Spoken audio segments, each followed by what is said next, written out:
Guys, welcome to my channel state हाम्रो लमजुङ। आज चाहिँ म यहाँ यता सिन्दुरे दुरा डाँडा भन्ने ठाउँमा एउटा कार्यक्रममा आएको थिएँ। हाम्रो यो दुराहरूको बस्ती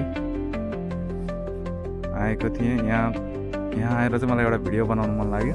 जस्ट यहाँबाट देखिने मनोरम दृश्य, यहाँको पुरानो घर बनाउँदाको अब काष्ठकलाको शैलीहरू, पुरानो स्टाइलका घरको पुरानो भए पनि अझै यति राम्रो देखिन्छ। हाम्रो यो घर चाहिँ ठाडो भाका गायक धम्पुदुरा नामले चिनिन्छ। उहाँलाई देख्न सक्नुहुन्छ। काष्ठकलाको शैली यस्तो रहेको छ, पुरानो जमानाको।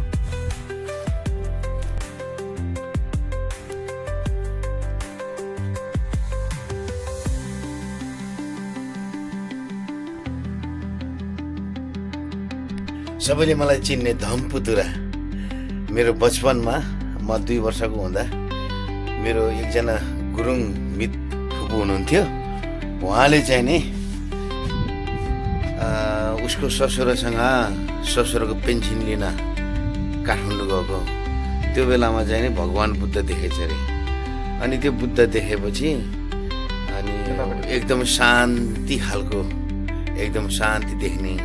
अनि म बच्चामा त्यस्तो सबैले यो लाटा हुन्छ भन्दाखेरि, अनि फुपूले चाहिँ नि उहाँ त्यो भगवान् बुद्ध देखेपछि त ओहो मेरो बधाई यस्तै छ,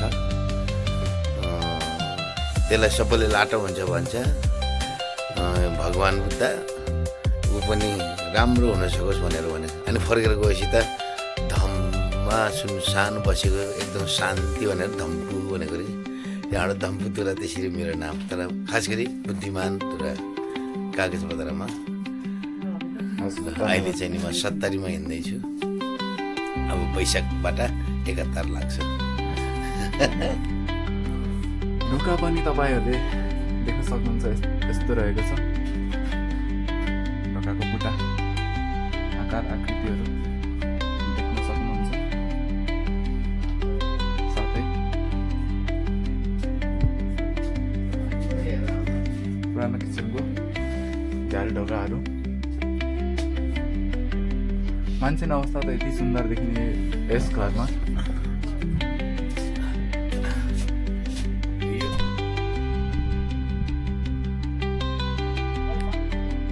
यहाँबाट देखिने मनोरम दृश्यहरू तपाईँहरूले देखिरहनु भएको छ।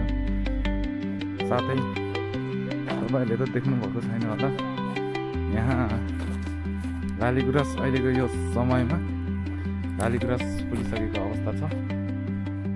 देख्न सक्नुहुन्छ यो लालीगुराँसको बोट। यहाँबाट देखिने मनोरम दृश्यहरू र यो पुरानो घर अझै पनि मान्छे बस्न लायकै रहेको जानकारी गराउँछौँ।